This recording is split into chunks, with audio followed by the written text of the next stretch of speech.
Salve, salve! Tirem as crianças da internet, porque está começando mais um vídeo do canal Crimes e Mistérios. O meu nome é Gabriel e sejam muito bem-vindos de volta. E hoje nós vamos falar do caso de Corrina Malinowski e Annette Sagers, um caso muito enigmático que ocorreu na Carolina do Sul, na década de 1980, e que até hoje instiga muitas dúvidas e muitas questões. Vamos aos fatos.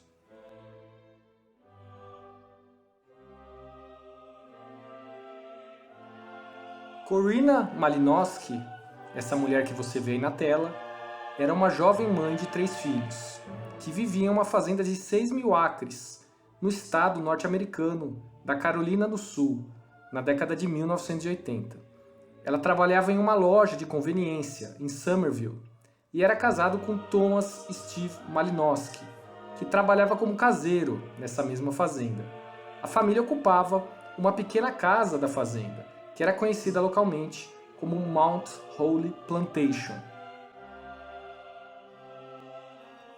Corrina tinha se casado com Steve em 1981, e dessa união eles tiveram 2 filhos. À época do casamento, Corrina era mãe solteira, já tendo uma filha de 4 anos. Então você vê aí na foto essa filha, que a Corrina já tinha, que se chamava Annette, e os 2 filhos que surgiram do casamento de Corrina com Steve.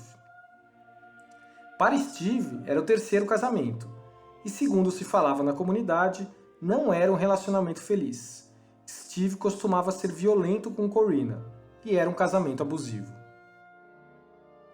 Corrina foi vista pela última vez saindo da Mount Holly Plantation, a fazenda que a gente já comentou, em que sua família morava, em direção à Highway 52, essa estrada que você vê aí na foto, na Carolina do Sul, entre as 23 horas e 23h30 do dia 21 de novembro de 1987, 5 dias antes do Dia de Ação de Graças, uma data comemorativa bastante importante nos Estados Unidos.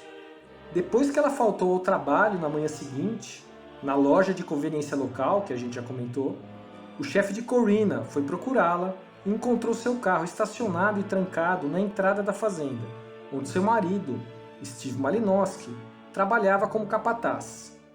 Não havia sinal de Corrina no local. A polícia foi imediatamente acionada e questionou o marido de Corrina, que afirmou que, na noite do seu desaparecimento, Corrina saiu de casa após uma intensa discussão do casal e não voltou mais. Segundo Steve, ela teria dito que sairia de carro, mas isso obviamente nunca aconteceu. O carro estava lá e trancado. Desconfiados de Steve, os policiais deram início a uma extensa busca nas fazendas e nas áreas adjacentes, mas as buscas, que se prolongaram por dias, não revelaram qualquer indicação do paradeiro da mulher. Ela nunca mais foi vista. Steven, que desde sempre foi o principal suspeito do desaparecimento, mais tarde se submeteu a um teste do polígrafo, mas os resultados foram inconclusivos, segundo o escritório do xerife do condado de Berkeley, responsável pelas investigações. Havia muita violência doméstica na casa, disse um dos policiais encarregados. Ela estava pronta para deixá-lo. Menos de um ano depois, para ser exato 11 meses mais tarde, às 7 horas do dia 4 de outubro de 1988, a filha de 11 anos de Corrina, que vamos lembrar não era filha de Steve, era filha de um relacionamento anterior da Corrina, a menina chamada Annette Sagers saiu em direção a um ponto de ônibus em frente a Mount Holly Plantation, com o objetivo de tomar um ônibus para ir à escola. A sua escola era a Westview Middle School, onde ela estudava na 6ª série. Ela chegou a ser vista na parada de ônibus no início da manhã por várias testemunhas, mas ela já não estava mais lá quando o motorista do ônibus chegou, 20 minutos depois dela ser avistada pela última das testemunhas. Seu padrasto, Steve Malinowski, não percebeu que ela estava desaparecida até o começo daquela tarde, quando ela não voltou da escola e ele ligou para o local, descobrindo então que ela nunca tinha chegado lá. Preocupado, Steven saiu à procura da enteada, começando a busca exatamente pelo ponto de ônibus em frente à propriedade. Ali, incrivelmente, ele encontrou um bilhete escrito a lápis, que você vê na tela aí, que dizia, traduzindo, abre aspas, Pai, mamãe voltou. Eu tenho que ir com ela. Dê muitos beijos e abraços aos meninos e a você também. Com amor, Annette. Fecha aspas. Steve ligou para a polícia naquela tarde, exatamente quando encontrou a nota. Uma análise da caligrafia foi feita pela perícia, que confirmou que a nota foi escrita de fato por Annette Sagers, assim como sua mãe, Annette, de maneira inacreditável, nunca mais foi vista. As autoridades não sabem se Corinna, de fato, voltou para buscar sua filha, ou se, por exemplo, Annette escreveu a nota sob coação. Alguns teorizam que Annette Sagers sabia algo sobre o desaparecimento da mãe e foi silenciada, mas nunca foi levantada nenhuma evidência que corroborasse essa teoria. Um dos filhos de Corinna e Steve disse que seus pais discutiam com frequência e que algumas de suas discussões eram bastante violentas.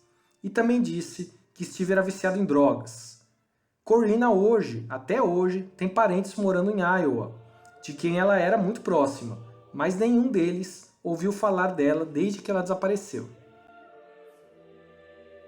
Steve, por sua vez, mudou-se para a Flórida, vários meses após o desaparecimento de Annette, abrindo mão, veja só, de seus direitos sobre seus 2 filhos com Corinna, aqueles 2 meninos que a gente comentou. Os meninos foram enviados para um orfanato, onde acabaram sendo adotados.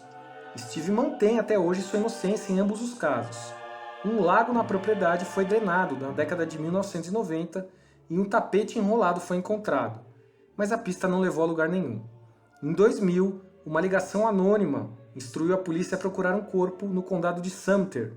Os investigadores levaram um cão farejador de cadáveres para o local, mas não encontraram nenhum sinal de restos mortais. Mais de 3 décadas se passaram sem nenhuma pista conclusiva. E o desaparecimento da mãe e da filha hoje está sendo investigado pela equipe de casos arquivados do gabinete do xerife do condado de Berkeley. Entre esses investigadores que estão dedicados hoje ao caso estão o tenente Dean Kokinda e o xerife Duane Lewis. Embora os investigadores sempre tenham suspeitado do marido de Corinna, Steve Malinowski, ele nunca foi acusado de ligação com o desaparecimento dela nem da filha. Hoje, ele ainda é considerado uma pessoa de interesse, segundo o tenente Kokinda. Os investigadores acreditam que nem a mãe nem a filha deixaram Mount Holly Plantation, e em fevereiro de 2019, o escritório do xerife de Berkeley começou a colaborar com o College of Charleston, uma universidade da Carolina do Sul que tem a criminologia entre as suas áreas de estudo. Essa parceria foi feita para determinar as áreas onde os corpos de ambas podem ter sido enterrados. Eles estão desenvolvendo um modelo onde podemos reduzir aqueles 6.000 acres para 100 ou 200, o que é uma busca factível, disse o xerife Lewis, o homem que você vê na foto aí de cabelo grisalho, o segundo da esquerda para a direita. Testes de DNA também estão sendo feitos em vários itens da casa onde morava a família. Não sei se a essa altura do campeonato esses testes vão levar a algum lugar tantos anos depois, mas enfim foi a opção da polícia. O caso de ambas é classificado hoje como sequestro não familiar, devido à falta de evidências sobre o destino das 2 desaparecidas. Ambos os casos permanecem sem solução. Aí você vê uma progressão de idade feita pela polícia, de maneira que a gente possa imaginar como a Annette pareceria aos 33 anos, mas o fato é que acho que dificilmente as 2 vão ser encontradas com vida.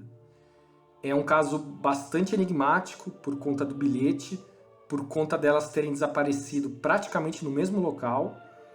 Quer dizer, a mãe foi vista pela última vez se dirigindo à estrada e a filha foi vista pela última vez num ponto de ônibus dessa mesma estrada, em frente à propriedade, em locais muito próximos. Embora o marido seja o marido da Corinna, seja o principal suspeito, nunca existiu nenhuma prova concreta que ligasse ele aos desaparecimentos ou possíveis assassinatos. Então, se foi um crime muito bem feito, um crime quase perfeito. E aí a gente pode levar em consideração também que na década de 80 as ferramentas tecnológicas que a polícia dispunha não eram as mesmas de hoje. Então talvez isso tenha atrapalhado nas investigações. Mas não deixa de ser um caso muito misterioso, um caso muito enigmático, em que pouquíssimas provas foram encontradas ao longo dos anos. Eu espero que vocês tenham gostado do caso. Obrigado para quem acompanhou até aqui. Um grande abraço e até a próxima.